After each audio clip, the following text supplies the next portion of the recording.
Hi, everyone, and welcome to the Caregiver Dave Celebrity Segment. I'm excited to welcome her, Caregiver Dave Nassaney. Dave, how are you, man? And you're hanging out Hey, today, aren't you? yeah, hanging out. Exactly. It's always a Friday hangout thing, and I'm excited about our guest today. Again, she's Sheila Houlahan. She's an actress and for Hollywood. How are you, Sheila? And thanks for stopping by. Yeah, thanks for having me. I'm great. How are you both Good, good. doing? You always love the Zoom thing, so let's talk about how you started in acting. Tell us that Yeah. story. Yeah. Yeah. Oh my gosh. Okay. So, I mean, I've been in entertainment since I was a little kid. Grew up singing and actually was on a track to do sort of classical music, really rigid stuff. But storytelling was always my personal passion. So there was some like I started kind of veering towards opera because that was an interesting hybrid of classical music and storytelling. But as I got older, I was like, well, there's something missing in my experience. So I went to the Manhattan School of Music Conservatory to study. And I took a film acting class for fun with a roommate and one of my really good friends. So we were just like, well, this is weird. This is different from what we do. Let's give it a spin. Because normally with something like opera or musical theater, you're standing on stage and you have to tell a story in this giant hall that could like hold ships, right? Like an obscenely large space with Exactly. 3,000, 5,000 people. And that requires like telegraphing your story on a large level, right? So suddenly switching it into how do you just reveal the story in a one-by-one box, much like we're on right now in Zoom, right? How do you live in this space was fascinating to me. So at first it was a for fun and whatever thing, and then it morphed into me realizing like, wow, this is what I love. Maybe it's just a hobby. So then I, kind of messed around with it as a hobby, but then stuff started happening for me pretty quickly. And there came a point where I had to choose. And I realized that screen acting was what I always wanted to do secretly and had just never really made space for that dream. Hey, Sheila, you were a child actor. So you hear a lot of stories from other child actors, how they didn't have a life. They couldn't play. Their mother was this monster who was taking them from, audition to audition. What was it like for you? Did you have one of those stage moms? No, not at all. My parents are great. They're lovely people. I think they really went into life being like, whatever she wants to do, that's fine. We don't care. It was when I was a kid, I remember they tried out like a bunch of different things. Like, do you want to try soccer or do you want to try a camp that's centered around like dissecting already dead animals, like very strange camps. I remember being put in a lot to see like what sticks, right? So they didn't have high aspirations. They just wanted me to be happy. And performing really stuck. I got like deeply nerdy about it. That's And cool. they were like, whatever you want to do. But again, more of my childhood was sort of centered around balance, like be a good person, be like holistically educated in all things, value your relationships and your friendships and your life. And I think having that balance has helped to make my mindset about entertainment a lot healthier than it probably would have been. Definitely seems like that. You have to have that thought process and you had a balance in certain ways, and that's important. When did you kind of say, you know what, this is so what age were you when you said I'm choosing this is all I'm going to do? Because you had other aspects. I mean, it was fairly, let's see. I mean, it's an interesting question because on the one hand, I knew I wanted to be a performer, right? And I was probably like 13 when I was like, this is what I want to do. But in terms of what I'm actually doing with my career now, which is like primarily recorded work, whether it be soundtrack recording for music or it be screen acting, that was really more, God, I want to say like 2015. So it was a more recent thing. I mean, Okay. I'm very fortunate that stuff has happened pretty quickly, and that I got to make that choice young in life. So where did you inherit all this talent? I mean, you sing too? Yes. That's a good question. I mean, I also teach, and I have a very specific approach in that I believe that everybody has a modicum of talent, right? And it's sometimes about just creating a space where you can figure out how the student can open up to that talent. I think a one size fits all approach has never worked for anything. So the fact that we use it for teaching kids about the arts always baffles me. And I hear a lot of people be like, oh, I could never sing, or, oh, I could never do that. I'm like, no, you could. We would just have to find out what your method is, right? Exactly. And so, and that method, and you said, so you started out so really getting serious about 2015. So tell us some of the acting roles you starting in 2015 you had. 2015 was when I booked my actual first professional gig. So it was still an indie film. It's a film that's really near and dear to my heart called A Meal with Dad. It was the first time I was paid for it. So, and then shortly thereafter, I booked a role on Z Nation, and then I booked TNT, the network, was doing a diversity initiative because I'm half Indian, and they were like, hey, actors of color exist, let's promote them so that casting directors and producers know that they are here, and that when they have to cast roles that are not necessarily white, that they can be like, here are talent who could step in and do that. So all that sort of happened in rapid succession in 2015, and I was like, okay, well, let's go for it. Why not? Let's see what happens. So you sound like you came from a great family, you know, a lot of family values, etc. Yes.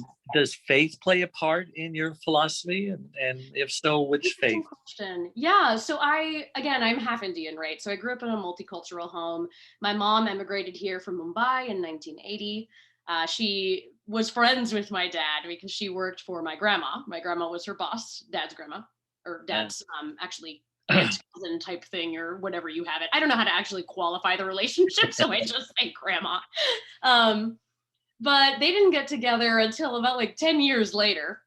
And when they did, you know, we're talking about my dad, who his family has been in the Pacific Northwest, will die in the Pacific Northwest, will always be here, kind of like we came over on the Mayflower types, sort of a Protestant upbringing, if you will. Whereas my mom practices Jainism. So I grew up in not only a multicultural household, but a multi-faith household. And then they sent me to Catholic school, and none of us are Catholic. So I grew up, right, exactly. So I grew up with exposure to all of these different faiths. And I'm really grateful for that, because it showed me how to find universality in these different faiths, how to find the connective tissue. I think when you're a kid and you're exposed to multiple faiths, that's like how you stay sane. It's how are these things the same, so that I don't lose my mind jumping back and forth. But finding that connective tissue has actually enhanced my own spirituality. Whether or not I subscribe to one faith, I like to think of different faiths as different languages, all speaking the same truth. So that spirituality is still a great big part of myself and my work. So you booked different acting gigs. What would you say were the most known roles you would kind of want to chat about today? And then we'll talk about your latest project. Yeah. Totally. Yeah. I mean, I was going to say it's one of my latest roles is probably the one, which is I booked this great role opposite Denzel Washington in The Little Things. Wow. That aired on HBO Max this past January and February. Very wild to do that kind of a release, but have it be all virtual. Exactly. Impacted by COVID. Yeah. But that was really the thing that changed it for me, where this wasn't just a dream that I was pursuing, you know, and haphazardly and going, God, I hope this happens. But actually, you hit it. It's happening, you know? Yeah. So the last year was tough for everybody, especially in your industry. How did COVID affect you? And, you know, was it mostly good, mostly bad? Are you over it now? I mean, tell us about that. God, I mean, you know, I think take a breath first, of course. Yeah, I know, like the heaviest question. You know, I think it's similar to a lot of folks, where there are some, I know that I have a lot of luck and I have a lot of gratitude that there are many elements of this year that have made my life better. And I know that really, I think it highlights the difference between the haves and the have-nots, right? How are people struggling versus thriving in this time? But I have lost a lot of family this year. A lot of family has passed, a lot of friends. And, you know, there's the grief that comes with a major world event that suddenly displaces every single person's life. So I'm definitely still processing that, right? I mean, I didn't work in 2020. I'm working again now, but I wasn't really, I mean, I was actually going to grad school online to pass the time. But other than that, it was... Well, that's good. It was a pretty abrupt shift. I left Los Angeles to come up to take care of my parents because they were older, and, you know, grew up with that strong family values, as you said. So I was like, well, I want to be here to make sure they're okay. Nothing's happening in LA anyways. I'll go back when this is done. I'm going to get away from COVID, go back to Living Things. Now, when you auditioned, did you even know Denzel Washington was going to be part of it? Okay, so That's I have to I'm walk such you a through huge this. fan. See, Dave is not as much of a fan of Ah. television, TV, film. You say Denzel Washington, I say, oh my gosh, Denzel. I Okay. said, "Oh my gosh," too. I said, Oh, Dave, not enough to that point. Come on. I love it. Oh my Opposite gosh. Denzel Washington. I don't watch HBO. It's so funny. I was had another actress on that's is the you missed it, Dave. You bailed last week. She was the bad guy that's going to kill Selena, and I can't forget her name. I had her on last week, "You and mean the bad girl?" No. one that killed Yeah. Selena. She plays the actress that That's killed so cool. yeah, I see. and Selena Yeah, I on saw that. Netflix. And so I was just saying, and she talked about having another show on HBO, and I said, I don't have HBO, and you're going to What? say to me, what? We'll get a You free have- trial. So Dave, do you have HBO? I'm gonna get a free trial.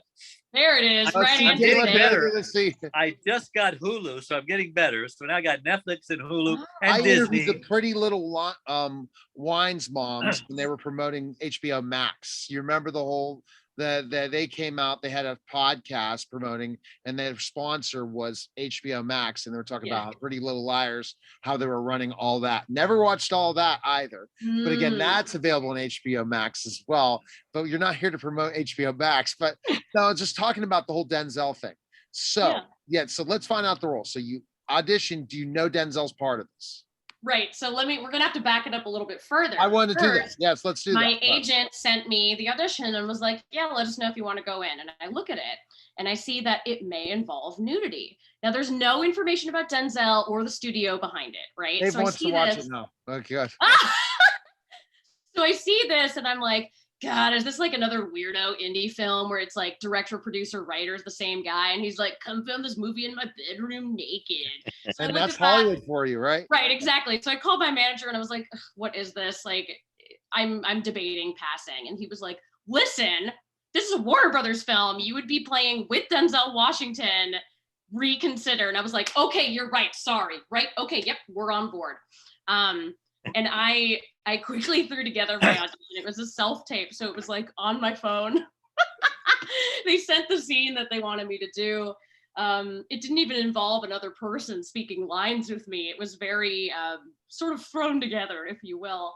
But the material really spoke to me because it was about Denzel's character having a problem letting go of the grief because he felt responsible for a couple teenage girls being killed. So it was me coming in as sort of this trauma ghost, being like, it's okay to let go. You can move on and it's fine. I'm not holding this against you.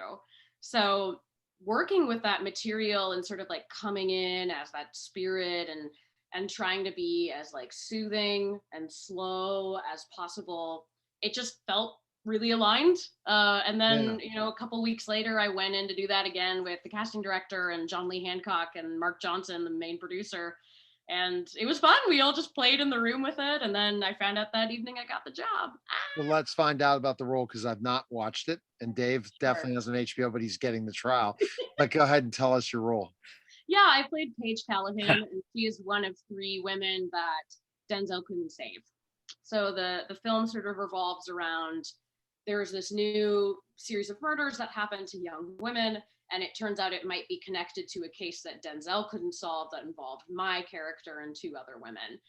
So he has to team up with Rami Malek's character, who's the new hotshot guy assigned to the case, and sort of combine past and present to see if they can try to find it. But it also highlights how our own bias kind of follows us as we're trying to solve something like this, right? Like that's a movie, not a series. It was a movie. Yes, it's a movie. It's a feature film. So you bring up a good point. Would you consider a nudity role? I mean, you think about your parents. What would they think? All the people who know me personally. Yeah, some people do and some people don't. I mean, where do you feel? My take on it is that I don't mind if it's in service of the story. If it's nudity for the sake of nudity, I'm like, okay, do we need the nudity, guys? Like, come on. Right. But if it is actually tangibly relevant to the story, my feeling is it's a body. We've seen bodies before. It's fine. And I will always warn my loved ones and be like, hey, if this is disturbing to you, skip this one. Don't worry about it. And you reminded me about when I said HBO Max when I was reading it, that all the movies, because they weren't going in the theater, were going out, and some of them were going out on HBO Max. That's another Mhm. thing. See, I Yeah. didn't. So soon it is going to be available, not just there, right? It's going to be available other places too, right? Because it came Yeah, out. yeah. It already had its theatrical run, but that was in January and February. So of course everybody was still in quarantine, which was wild to be like, there is a movie with my name on it in theaters, and I can't go to it Yeah, because but of it's got to be your COVID. next step. It's meaning Yeah. you get something like that, then you go and your agent says, sends, hey, do you want Sheila Houlahan? Oh, I know Sheila. She was in, or they might not know you, and they'd say, oh, she just was opposite Denzel Washington. Oh, yes, we definitely are interested in her. So it's a lot easier to pitch Yeah. me now, right? Well, I might have secret things of that ilk that I can't talk about yet, but stay I tuned. know, but true. Yeah, okay. But so, what other projects? But I'm just interested in finding out what else you got going on right now. Yeah, totally. So I'm actually the press release just dropped today, but I am lead actress and executive producer for a new hybrid film that's coming to Twitch. We're actually officially partnered with Twitch. And Wow. I say hybrid because half of it is going to be filmed traditionally like a movie, like filmed, edited, put together, and the other half is actually going to be live. So we're sort of trying to test the bounds with what can cinema do, what can we do with the technology that we've all become used to over the pandemic to sort of incorporate live performance with pre-recorded. See, And Dave, you know what I'm going to bring up. Dave, what am I going to bring up? But I'm going to let you bring go to up, the next question because I'm getting into this live stuff more and more, Dave, aren't I? Not here's not live. Clubhouse. Clubhouse. Have you heard of Clubhouse? Fireside. Fireside. I'm a oh yeah, fireside Clubhouse, creator. yeah. But I'm also, are you on, you're on Clubhouse. So Sheila. Mhm. Okay. Yeah. Well, I got to follow you. But FYI, also, I'm a fireside creator. So Mark Cuban's app that he's dropped with Fallon Fatami, they'd only let certain people in the Ooh, phase fair. be creators. And Yeah. now I'm looking at, going after huge celebrities to come on that, but I'll be able to syndicate it because it's recorded and then goes out everywhere. Isn't that pretty cool? Oh, So that's so I did, cool. I had a meeting with the creators this week. And then Yes. that's when they said, you better step it up. So you're awesome. But they're like, you got to start bringing celebrities on. Or Oh, bringing you the better people. Yeah. Instead of, you're just grabbing your friends and people from Clubhouse. No, now it's time to, draw. You're good at this. It's time for you to, so I'm now looking at a lineup. It's funny. I do a live every day, 2 p.m. Eastern on Fireside. So if people want Fireside, DM me, they can become, I can get them in the back door because it's still, in beta.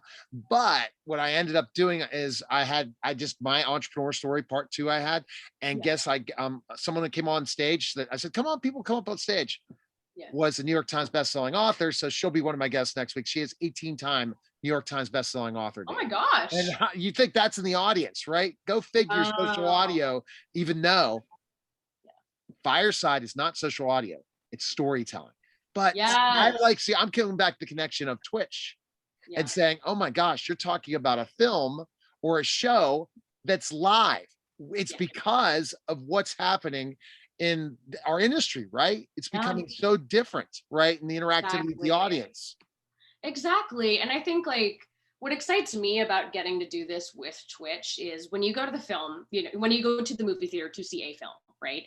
You see the film, probably maybe with other people, and then you leave and you talk about the film with that little circle or maybe on social media. But there isn't actually room for a widespread conversation with the audience simultaneously.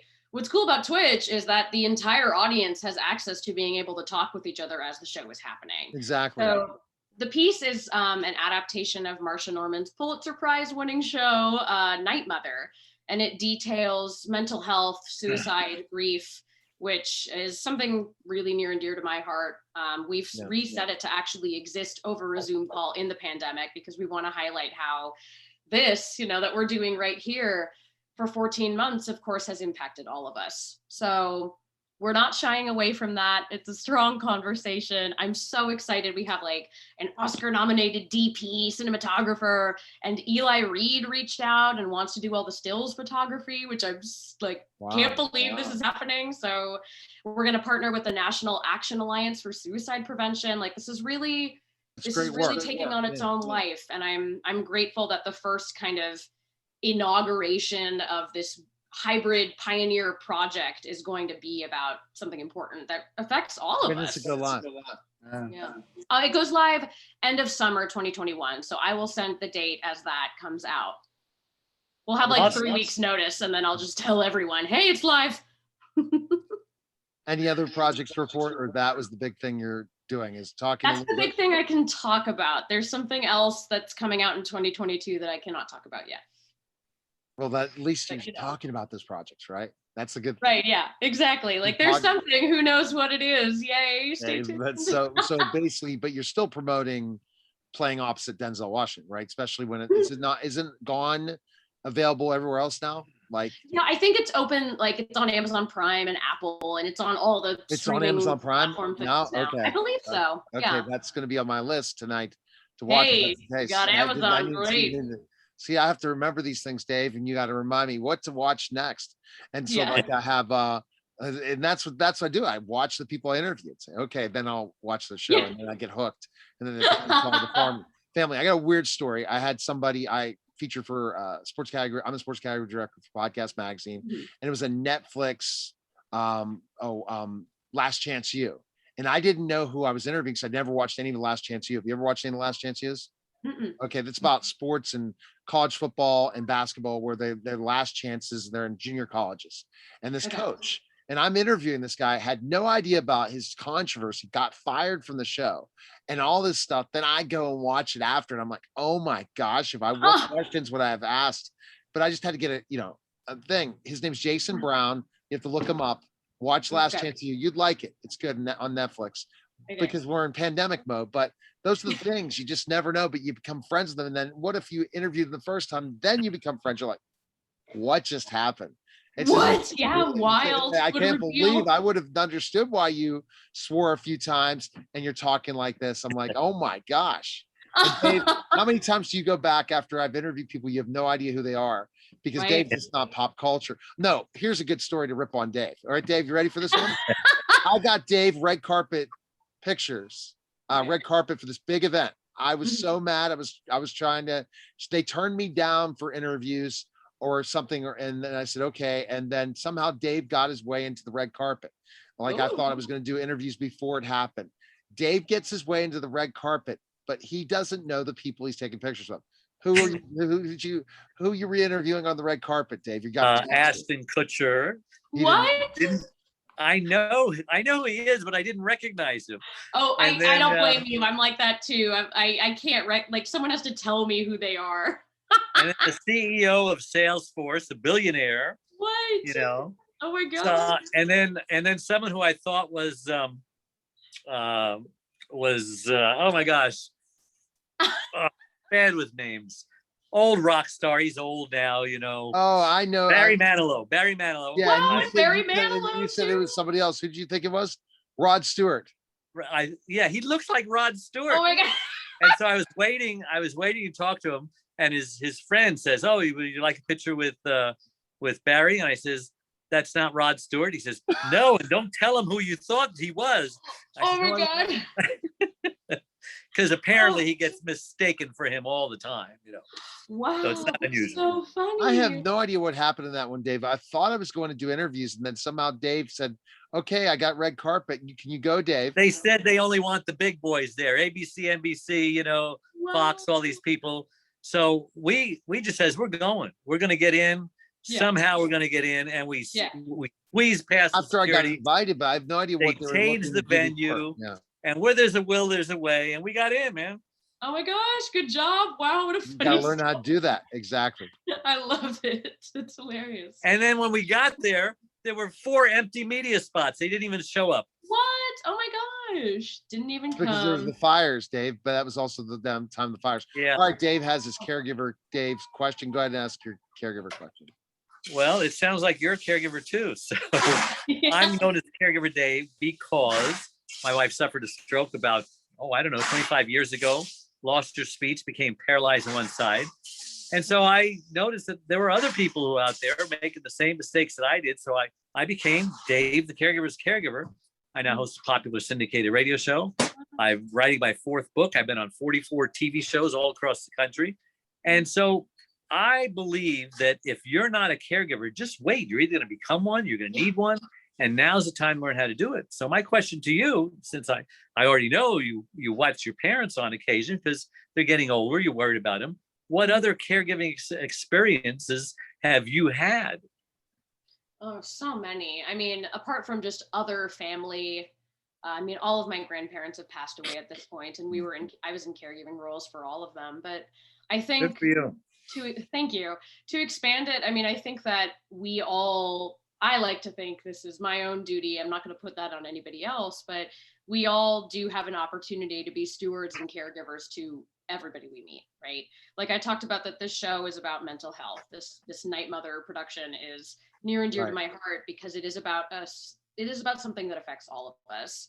So I have stood countless times with friends, family, acquaintances who have been staring into that void and have sat with them and went, I don't want you to jump in it, but I will sit with you here while you ride out this wave. And I know intimately firsthand, having been in that position myself with friends and loved ones sitting with me, waiting for me to get past that own wave, I think it's something you have to really experience to recognize that this is an integral part of what it means to be a human being.